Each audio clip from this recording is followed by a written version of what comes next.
welcome back, guys. We're going to be ranking the Friday the 13th franchise in this video. I didn't have anything else to do today, so we're going to go ahead and just make another video. So, to start the list, we're going to start out, we're going to be doing it from worst to best, in my opinion. Now, keep in mind, this is just my list. You may have a different opinion than me, and that's fine. But, you know, keep the comments nice. I know there's a couple people that are going to have trouble doing that, and, well, that's how you get banned. But anyway, let's get started. Number 11, we have Friday the 13th, Part 8, Jason Takes Manhattan. Just all I have to say about this is anybody who can stomach this, I have respect for.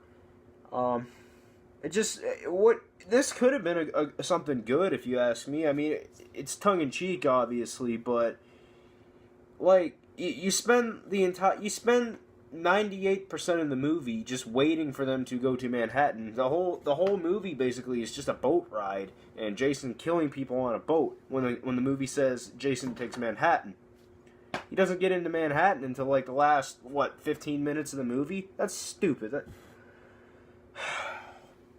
I mean, the short little time that he was in Manhattan was okay, if you ask me. It wasn't anything special, but it was a cash grab. That's all it is.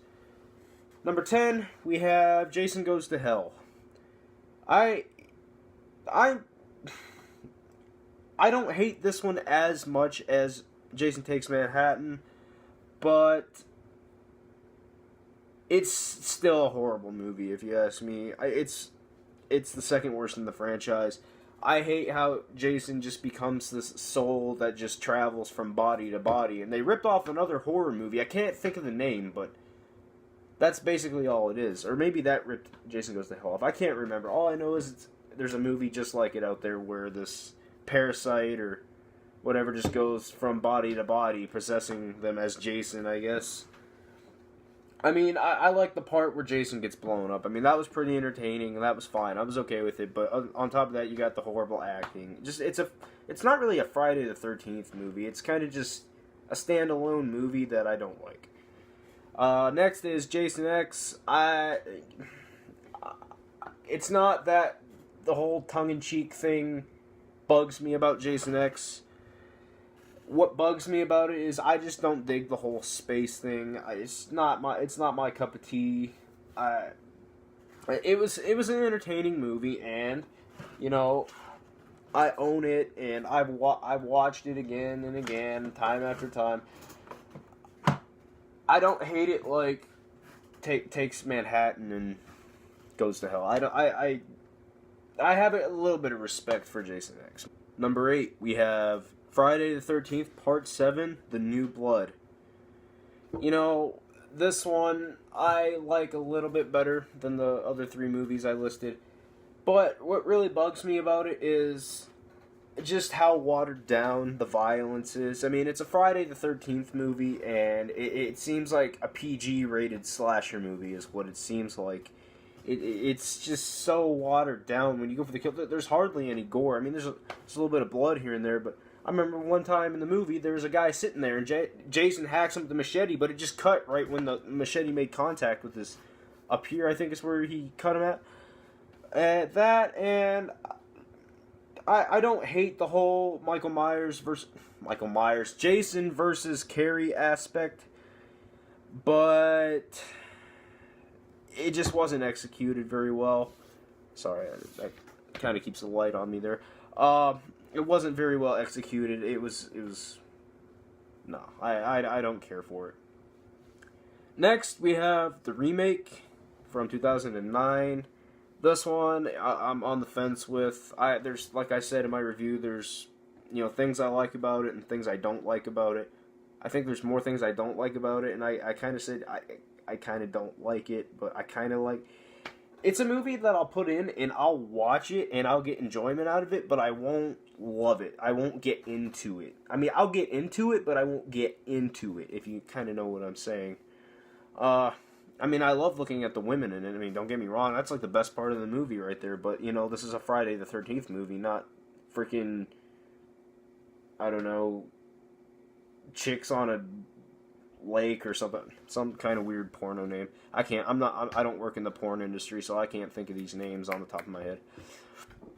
All right, next is going to be a controversial one because this is a fan favorite and it's not a favorite of mine. Friday the 13th Part 6. I am not a fan of this movie. I don't hate this movie. I don't hate it at all, but I'm not a fan of it.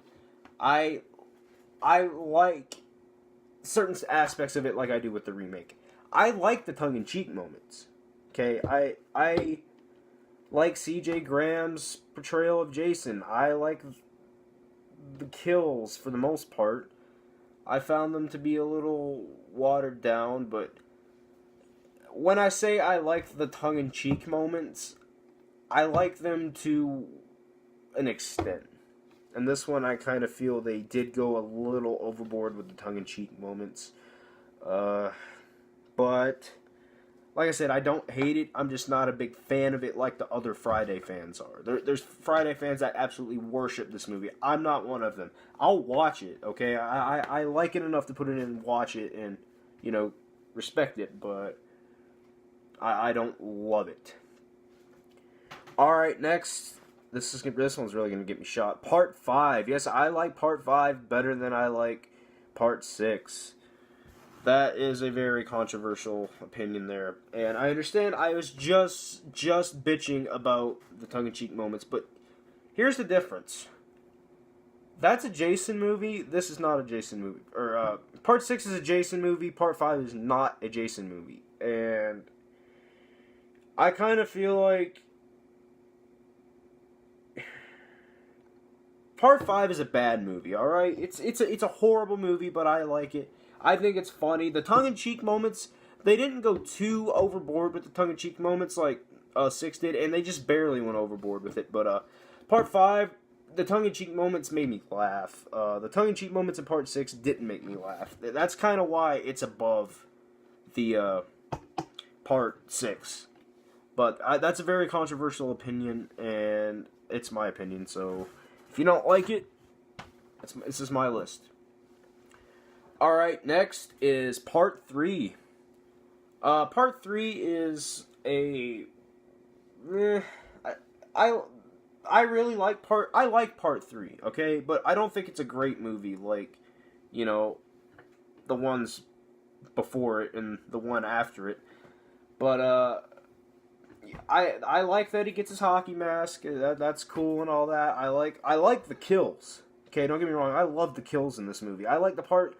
My favorite kill in the movie is when the jockish boyfriend dude is having sex with his girlfriend or whoever, and she's in the shower, and he comes walking out there on his hands, and Jason just comes behind him and just cracks him one time with the axe, and he's, cut in half. Dude, that was an awesome kill. And I like the kill. I like the, what was it? The lady in the blue sweater there was running and screaming, and she got stabbed with that thing. Was it a knife or I can't remember what it was, but she got impaled with something that was stuck in a fire. But I mean, it still has flaws. There's a pointless scene where Dana Kimmel just tells her experience of her first encounter with Jason, because apparently she's encountered Jason before. But I kind of felt like it wasn't really relevant to the plot, and the acting was horrible. Just it's an okay movie. It's not great, but I like it personally. But yeah, that's it for Part 3. Next is Part 1. Yes, Part 1 is not number 1, and I don't think it's a lot of people's number 1. Part 1 is a whodunit movie.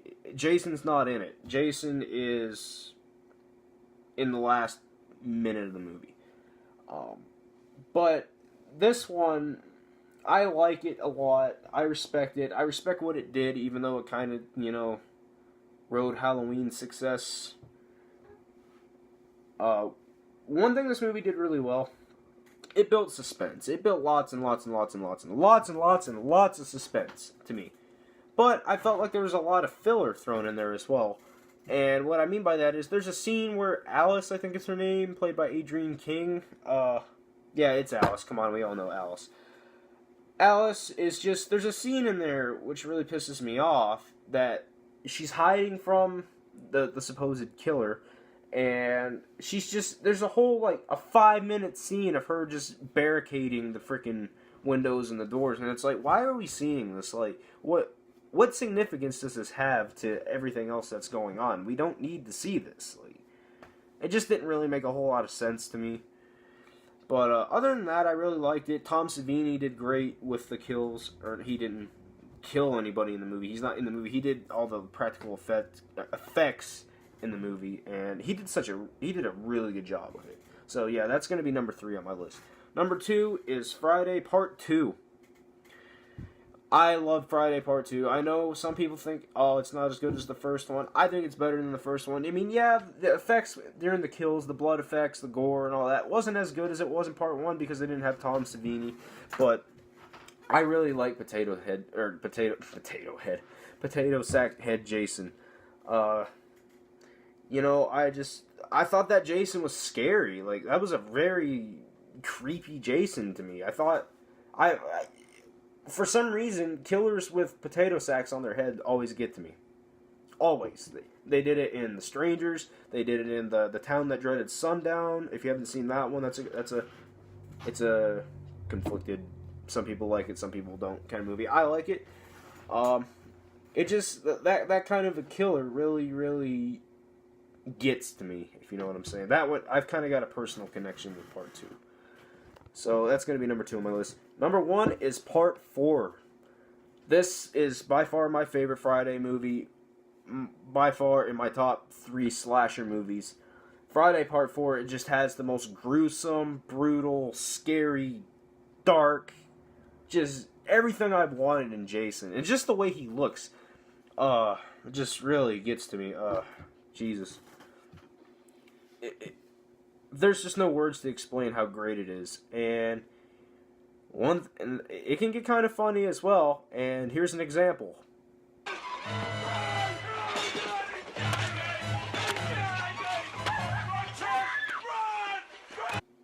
That scene used to scare me when I used to watch this movie, but now it makes me just go insane when it bust a gut, basically. I just bust a gut laughing. That's just one of the funniest things I've ever seen. But, yeah, that concludes my list. If you liked it, hit that like and subscribe button, and we're out.